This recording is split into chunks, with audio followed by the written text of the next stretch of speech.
Кешегі кеңестік дәуірдегі қуғын сүргін ұлт зиялыларымен қатар, қарапайым еңбек адамдарына да оңай тимеді. Жергілікті халық жазықсыз қудалау саясатына орай басқа аймаққа күшпен жер аударылуға мәжбүр болды. Бұл солақай саясаттың салқыны Айбергеновтердің отбасында айналып өтпеді. Ата тегі Ақтөбе облысының бұрынғы табын, қазіргі Байғанин жерінде қоныстанған аталмыш өңір тумалары еріксіз шығыс жаққа қоныс аударды. Осылайша Қарақалпақстанның Нөкіс қаласын тұрақтап қалған Айбергеновтер әулеті жат елде өмірлерін одан әрі жалғастырды. 1937 жылы 8 наурыз күні талантты ақын Төлеген Айбергенов дүние есігін ашты. Жастайынан тағдырдың қатқыл тұстарын көп сезінген балаң үміт өлең жазуға құштар болып өсті. Қазақтың қара өлеңіне деген іңкәрлік оны әдебиет әлеміне жетеледі. 1954 жылы Төлеген сол кездегі Орта Азиядағы теңдесі жоқ айтулы жоғары оқу орнының студенті атанады. Қарақалпақстаннан, Бұқарадан, Самарқаннан келген балаларды жеңілдікпен қабылдаған. Сол кезде ол кісі сол оқуға түсіп, қазақ тілі әдебиеті факультетіне Ташкентке келіп. Оқуға келгендердің басым көпшілігі қазақ жастары. Атамекеннен шет жақта жүріп, арман қуып келгендердің тілегі де бір еді. Бір-біріне көмектесуге, қол ұшын беруге ықыласты студенттердің арасынан көзі мөлдіреген, қасы қиылған, қою қара шашымен бір бой жеткен оқ бойы озық көрінді. Қазақтың Өрниса есімді қара қызы Төкеңнің жүрегіне шоқ салғандай. Оқу де білімнің жетегінде жүрген студент қыз бұл алау сезімге алғашында бас идіре қоймады. Сөйтеді сол Ташкенттегі больницаға түседі. Анализдерін тапсыру үшін жаңағы таңертең ерте бару керек екен. Таңғы 5-6-дан барып кезек алмасаң қабылдауға түсу қиындау. Соны таңда баруға қорқатты, сол жерде группада отырған жаңағы өзінің жолдастарына айтады. Мен ертең әкеме таңда ауруханаға баруым керек еді. Менімен бірге кім бара алады дейді. Сол кезде әкем мен барам, мен сені алып барам дейді. Күнде таңертең ертемен тұрып жаңағы менен де бұрын келіп Төлеген кеп тұрып алатын дейді. Жастықтың албырт сезіміне бірден ерік бермеген Төлеген мен Өрниса сезімі кіршіксіз тап-таза еді. Жаратқан сәтін салған болар. Өрнисаның әкесі Оспан ауруынан құлан таза айығып шығады. Тұңғыш қызының қасына еріп жүрген жас жігітке әке де жылы шырай танытады. Төлеген мен Өрниса оқуға бірге дайындалып, уақыттарын үнемі бірге өткізеді. Бірде Өрнисаның інісі Бөрібек өнерге жақын Төлегенге домбыра сыйлайды. Бөрбек ағамен келіп дос болады менің әкем. Әкем сұрайды, сендер де осы жерде домбыра жасайтын жер бар ма? Маған бір домбыра керек болып жүр деп. Содан кейін ағам айтады, жүр мен саған домбыра сыйлайын, домбыра жасатып береді. 5 жыл оқығанда сол домбыраны қолынан тастамай жүреді. Өрік ағашына жасалған домбыра екен деп айтатын. Ол ұзаққа шыдайтын домбыра болады екен. Сол домбыраны алып келіп, өздерінің жастардың ішінде әртүрлі ойын сауықтарды ұйымдастырып, кештер ұйымдастырып, кездесулер ұйымдастырып, алдымен терме бастайды екен, соң халық әндерінен Күлпән деген әнді, Сәулемай деген әнді орындайды екен. Сонан кейінгі бір керемет мына Қарақалпақстанның Қарақалпақ әні Әмудария деген ұзақ тебіреніп айтылатын бір әнді орындайды екен. Толғап сол домбыраға қосып. Сол енем марқұм айтып отыратын, өзінің естеліктерінде де жазып кетті ол кісі. Сол Әмудария әнін айтқан кезде мен сондай бір жақсы көріп қалдым Төлегенді деп айтып отыратын. Олар жас болды, бір-бірін ұнатты. Кейін ол қазіргідей заман емес ол кезде. Анау әлгі киноға бара салу, үйлене салу, ертеңін ажыраса салу, ондай жоқ. Сезімнің әлі қылау түспеген таза сезім басым кез. Бір жолы жаңағы Өрнисамен алғаш танысқанда бірге маған айтты, сол қызымды киноға шақырамыз деді. Бір 3 қыз ба 4 қыз болды. Біз билетті артына аламыз және олардың артына. Оларға 4 билетті алдын алып, біз екеуміз артында отырамыз. Аналар үй алмасын.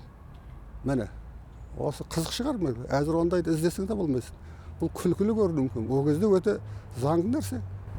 Қашанда қазақ қызының жігітке алғашқы болып сезімін білдіруі жат нәрсе. Сол кезеңнің жастары да оны өте жақсы түсінген.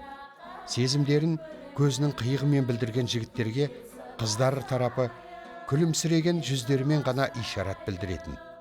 Бірде Төлеген Үрнисаға фотоальбом сыйлайды. Үрнисаға деген жүректегі жазуларын ақ қағазға түсіреді. Қарадым көп суретке таңырқанып, білдірдім сондықтан да дән ырзалық, толқыды жаным менің тебірендім, кеткендей көкіректен ән ырғалып, 13 март 1955 жыл деп Төлеген Айбергенов деп қол қойған. Сөйтіп алғашқы бір өзінің бір сезімін сол бір альбом, фотоальбомды сыйлау арқылы, соған бір шумақ өлең жазу арқылы білдірген сияқты. Төлеген мен Үрнисаны байланыстырған ортақ дүние өнер. Олардың шынайылығы, ілтипаты, адами қасиеттерден бөлек бір-біріне деген тап-таза мөлдір махаббаттары сол кездегі замандастарының көз алдында. Екеуі де іңкәр сезімнің лайлануына жол бермей, ізгілік жолын ту етіп, махаббатқа адалдық танытты. Бірде Үрнисаны Низами институтына ұзын бойлы, сұңғыла да сымбатты жігіт іздеп келеді. Бұл Құдайберген есімді Үрнисаның кішкентай кезінде атастырып қойған адамы болатын. Дәл осы кезең Төлеген үшін қиын болды. Ол сүйгеніне қосыла алмаудың қандай қасірет екенін жаста болса түсінгендей. Жас жігіттің жүрегі езіле түсті. Оның үстіне Үрнисаның әкесі ауқатты елдің тумасы. Тұла бойы тұңғышын мен сияқты кедей-кепшікке бере қояр ма екен деген күдік Төлегенді түрлі ойларға жетеледі. Атастыр деген аты болмаса, ол сөз етуге тұрмайды деп отырмын. Оны менің ол бір Құдайберген деген, ол өзі де көрген жоқ. Ол оқуға бармай тұрып қазақта болады сондай. О да атын білетін. Құдайберген, біз мазақта айтамыз, Құдайберген кетіп болмайсың ба деп енді. Ондай болады ғой. Сол әкем айтады, менің ештеңкем жоқ, жалғыз анамнан басқа ештеңкем жоқ. Дүниемде жоқ, сен енді кішкене бар жердің қызысың. Мен сенің әкең маған бермейді ғой дегендей. Өзі қатты күйзеліп отырып, соны айтады. Содан кейін анам сол жерде мен тұрмысқа шығамын деп уәдемді бердім дейді. Сөйтіп екеуі енді атама келеді. Қызының қасында әрдайым қамқоршысы болып жүрген Төлегенге Оспан әке қарсылық білдірмеді. Ақ батасымен жастарды Қарақалпақстанға аттандырып жібереді. Оқуды жаңа аяқтаған екі жас маман Нөкісте еңбек жолдарын бастайды. Өте ізденімпаз, өз ісіне алғыр әрі пысық Үрниса аудандық комсомол комитетінің екінші хатшысы болып тағайындалып, жас та болса басшылық қызметті атқарады. Ал Төлеген болса мектепте қарапайым мұғалім. Сол жерде Төлеген мен Үрнисаның алғашқы перзенттері салтанат өмірге келеді. Қуанышқа қуаныш жалғасса да, ата мекенін аңсап жүрген Төлегеннің бар арманы ата қонысына оралу еді. 61 жыл декабрь айының 20-ларында Сарыағашқа бір жолата көшіп кетті олар. Мен тұрған үйге келіп, содан кейін жаңа жыл өткесін қысқы каникул болады, сол каникулды келдер ойлағам, сол жаңа жыл өткесін біз енді бір жолата келдік дегесін, ол кезде қыстың ауасы дегенменен жақсы адамдардың арқасында жаңағы орта мектепке директор болды, Бешерный. Қалада, ауыл районнан бір 5 шақырым жерде. Үрниса деген келіншегі сол Сарыағаштың орталығында тәрбиеші болып орналасты. Кеткенде едім ау мен көк түбіне, жеткенде едім ау мен жоқ түбіне, ақталды ақ мұратың о туған жер, сағаты оралудың соқты міне. Келемін баршасында көріп біліп, ортасын кең дүниенің толықтырып, сен мені бақытты еттің аяулы жер, жолымда жұлдызды аспан жолықтырып. Төлегеннің шығармашылығы қазақ топырағында яки Сарыағашта басталды. Оңтүстік өңір талантты ақынның өлеңдерін жақсы қабылдады. Жергілікті радио теледидардан көрініп жүрді. Алайда Төлеген тағы бір арманның жетегінде жүрді. Бар ойы сол кездегі қазақ елінің астанасы Алматыға табан тіреу еді. Ақын жаны әдеби ортаны, рухани астананы қалады. Көп ұзамай Төкеңнің бұл арманына да қанат бітеді. Туа бітті таланты мен Алматы жұртшылығын таң қалдырады. Көңілінен шыққан өлеңдерінің барлығын жатқа білген, жатқа оқыған. Ол кісінің осы қасиеті сол Алматыға келген кезінде де алғаш кездескен ақын жазушылардың кез келгенін таң қалдырған. Алматыға алғаш рет келген кезінде Қазақстан пионері газетінің бөлім меңгерушісі Қосжан Мүсірепов деген ақын болған ағамыз дүниеден ертерек озып кетті. Сол кісімен танысады. Сонда саяжайда бір неде отырып, бір дәптерге тола өлеңін түгел жатқа оқып берген. Дәптер қолында жоқ, бірақ сол өлең жолда өлеңдерін жатқа оқып берген кезде сонда Қосжан марқұм бұның өзі үлкен керемет ақындық деп баға берген екен. Небәрі 28 жасында аға буын өкілдерінің оң бағасын алған Төлеген Қазақстан Жазушылар Одағының әдебиетті насихаттау бөліміне жұмысқа орналасады. Ақынның ақын болып танылуына Үрнисаның да қосқан үлесі мол. Ол үшін балаларының өсіп жетілуі, отбасы машақаты, одан қалды ақынның рухани достарын күтіп шығарып салудың өзі бір қыруар іс еді. Жары тіл маманы болғандықтан да Төкең ең алдымен сиясы кеппеген өлеңдерін Үрнисаға тыңдататын. Өлеңдерді жаңа бірінші сыншысы, мамам филолог қой енді өзі де әдебиетші. Содан кейін жаңағы жас болғаннан кейін бірден бірінші маған оқиды дейді. Содан кейін кейде дейді жақтырмаймын дейді. Өзім шаруам толып дейді, балалармен миым ашып, жаңағы үйдің тірлігі бар, жұмыс бар дейді. Өзім жаңа қолым тимей жатса, Үрниса деп айқайлап дейді. Шақырып алып, мынаны тыңда деп дейді. Кейде дейді, жақсы өлең болса тыңдап жаңағы қостап кетем, кейде дейді, туф, неге шақыра бересің деп жаңа ренжіп қалам дейді.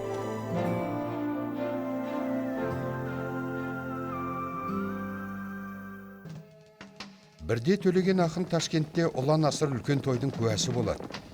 Көкпарды өз көзімен көрген Төкең ерекше сезімге бөленеді. Жоқшылық, таршылық заманнан арылып, осындай дүркіретіп той өткізуді арман етеді. Үрнисаның жүкті кезі.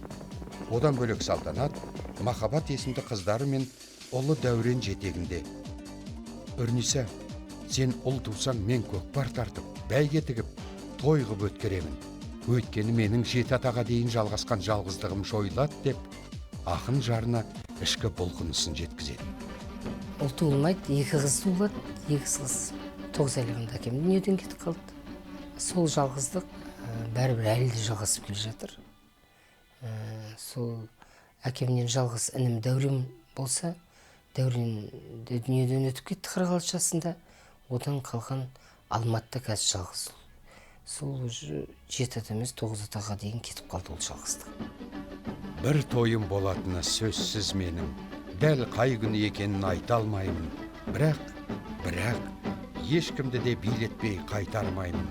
Онда ортаға тасталар ұран сондай, қайталмайды қардың да бір ән салмай. 25-тің бәрінде сабылдыртам, кемпірлерге қыз күнін сағындыртам. Біздің үйді сол күні бетке алғауым, нысанаға қуаныш тоқталмауын. Мен бұл тойдан тілеймін жылап тұрып, қазанымда бір асым ет қалмауын. Мен сөйтіп баршаңнан бір сілкінемін, мен сөйтіп рахаттанып бір күлемін. Кім білсін, талай күнгі арманым ед, мәңгілік тарқамауы да мүмкін оның. Екеуінің бір-біріне деген махаббат, сүйіспеншілігі шығар. Екеуінің бір-біріне деген сыйластығы болар.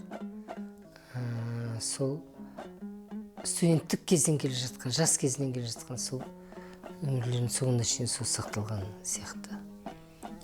Өйткені енді ақын адам болғаннан кейін ақындар белгілі ол біреуге ғашық болмай тұрмайды, біреулер ұнамай тұрмайды. Сондайдың бәріне де анам түсіністікпен қараған болу керек. Кейде дейді, анам жепілдеп кеткеннен білетінмін дейді, біреуге бір ғашық болып бір жап отырғанын дейді. Үндемей күліп қоятынмын дейді. 1967 жылы Жазушылар одағының әдебиетті насихаттау бюросының бір топ жазушылары Дихан Әбілов, Сағынғали Сейітов, Нұтфолла Шәкенов Қарақалпақстанға іс сапармен барады. Делегация құрамында Төлеген Айбергенов те бар. Алайда Төлеген Нөкістегі туған туысқандарыма барып амандасамын деп, делегация басшылығынан рұқсат сұрайды. Делегация құрамына келесі күні қосылу керек болған Төлеген ақын аяқ астынан қатты ауырып қалады. Сөйтіп әкем өз елінде ұйымдастыратын болғаннан кейін ертерек бізді отбасын алып Қарақалпақстанға кеттік. Барғаннан кейін әкем сол жақта бірінші рет сол жерде ауырды. Енді ауырған кезім мен есімде, өйткені әкемнің бүйрегі бауыры болу керек, енді қарны былай ісіп кетті де, әкем жастықты үйтіп қысып отыратын. Төлеген ауыр халде жатқан кезде Ташкенттен кенже егіз қыздары Құсни мен Қорлан ауырып жатыр деген хабар келеді. Кішкентай 9 айлық сәбилерінің ауырғаны да ақын жанына қатты батады.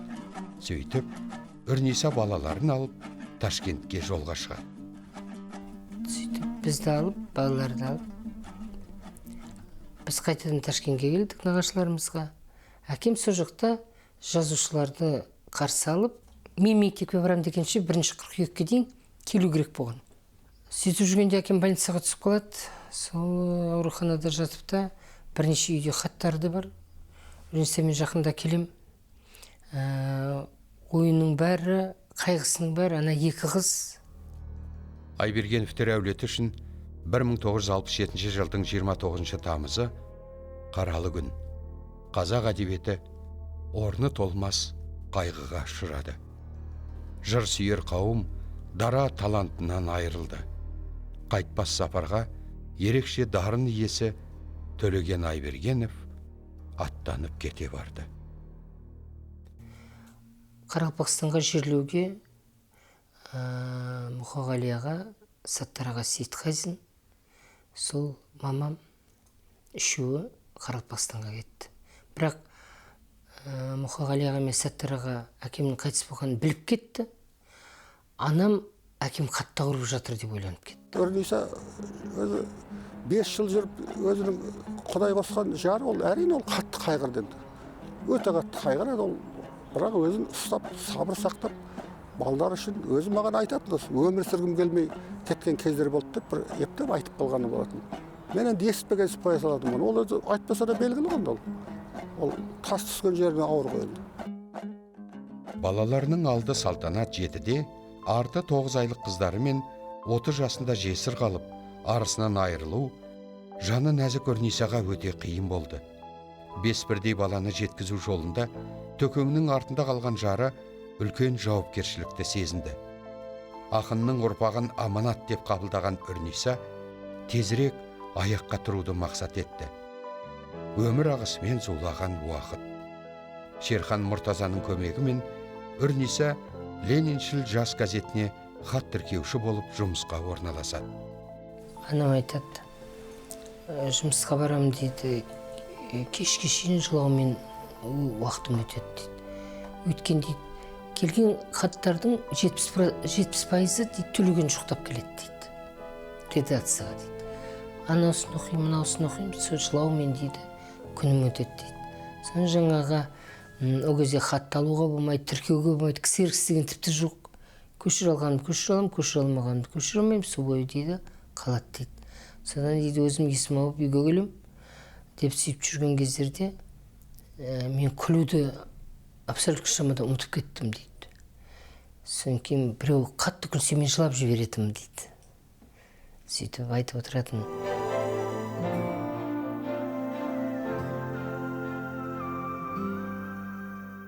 Шәмші Қалдаяқов, Төлеген Айбергенов, Мұхтар Шаханов үшеуі бір-бірімен шексіз адал болу үшін серттескен, достықтың туын биік ұстау үшін кеуде қағыстырған жандар. Бәлкім, бұл да тағдырдың жазуы шығар. Төлегенді інісінде көрген Шәмші, Төкеңнің балаларын жеткізу менің де міндетім деп, аға ретінде әмеңгерлік жолмен Үрнисаға тағдыр қосуға ұсыныс білдіреді.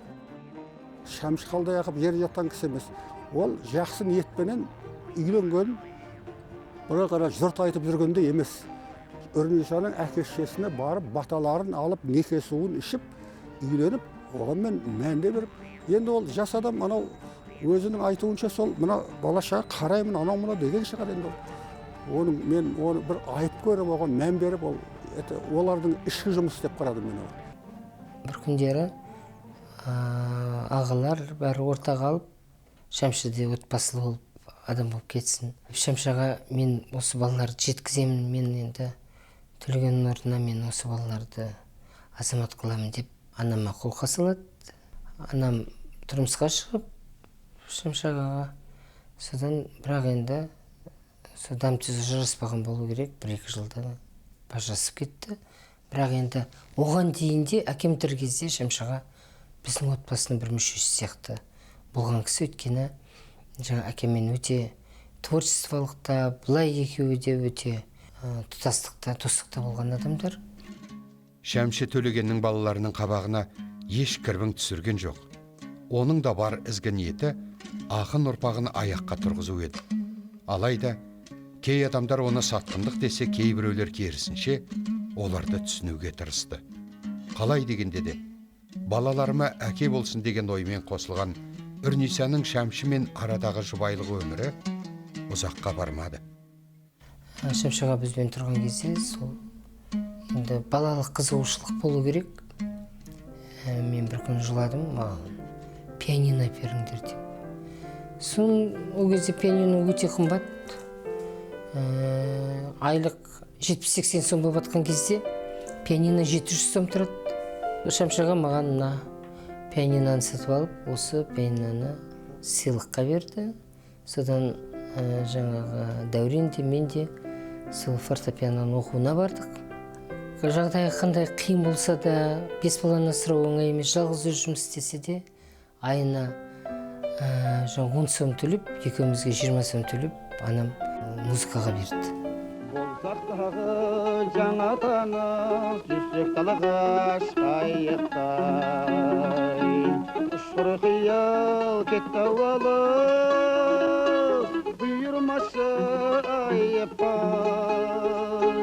Самыр болар толғандырған, айдын шалқар көл беті.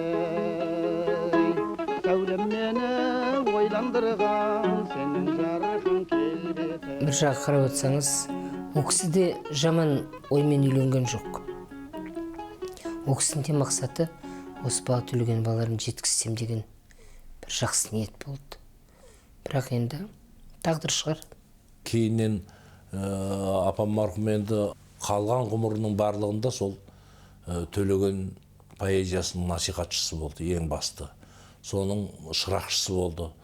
Бірде-бір жазған қолжазба қағаздарының бірде-біреуін жоғалтқан жоқ. Жазған жаңағы қара сөздеріне шейін, хаттарына шейін, күнделіктері болған күнделіктеріне шейін, нақыл сөздеріне шейін. Сосын өзінің бұл кісінің кітап оқу ерекшелігі өзгеше, мына поэзия кітаптарын, өлең кітаптарын оқығанда сызып оқыған өзі. Жақсы жерлеріне бір леп белгісін қойып, өзіне дүнамалдау жерлеріне сұрақ белгісін қойып, өте жақсы жерлеріне жаңағы леп белгісін 3 рет қойып, сөйтіп оқыған кітаптар бар. Сол кітаптарына шейін барлығын сақтады. Бүгінде ақынның көзін көрген Мұхтар Шаханов та, Сабырхан Асанов та, Зәкір Асабаев та төлеген ұрпақтарымен етене араласып, әкелік мейірімдерін аямай, қанаттарының астына алған жандар. Әкем өлсе де, әкемнің көзін көрген өлмесін деген қазақтың қағидасы да дәл осы кісілерге арналып айтылғандай. Ақын ұрпақтары өсті, барлығы жоғары білім алды, бүгінде бәрі ғылым жолында. Ал Үрниса анамыз ақын алдындағы өз міндетін адал атқарды десек, еш қателеспейміз. Мен бір айтпайым, бір анам рахат өмір сүрді деп. Сол қашанда балаларды жеткізу, балаларды оқыту, одан қала берсе жаңағы жоғарғы оқу орнында оқыту, бірақ бәрімізге, бесеумізге де анам жоғары білім берді. Киіміміз бүтін, тамағымыз тоқ өтуге ғана тырысты. Ешқашан қымбат зат үстіне үлген жоқ, қымбат аяқ киім киген жоқ, қымбат сөмке ұстаған жоқ ешқашан. Өзі мысалы сол кезде 7-8 сомның аяқ киімін кисе, бізге сол 20-25 сомның аяқ киімін әпереді. Енді сол өте қарапайым кісі болатын. Бірақ әкем кеткеннен кейін де біздің үйден қонақ ешқашан арылған жоқ. Сол баяғы қонақ сол күйінде, сол есік ашық күйінде қалды. Ниса Оспанқызы мен Төлеген Айбергеновтың махаббаты бір-біріне деген енемізден естіген әңгімелерге қарағанда бұл бір керемет бір жаңағы бір-бірін соншалықты түсінген қазақтың қара өлеңі поэзиясы табыстырған сондай тұлғалар деп айтар едім.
Бірақ Мұхтар Шахановқа бұл жағдайды түсіну қиын болды. Түрлі түсті адами проблемалар алға шыққан соң, Үрниса жеңгемді де бір жақты кінәлай алмадым. Араласымыз қайта басталды. Бірақ ұзақ жылдар бойы көңіл түкпірінде жазылмас жара секілді әлгі әттеген ай қалып қойды деп Мұхтар Шаханов Шәмшінің ғұмырлық геометриясы деген кітабында келтіріп кеткен болатын.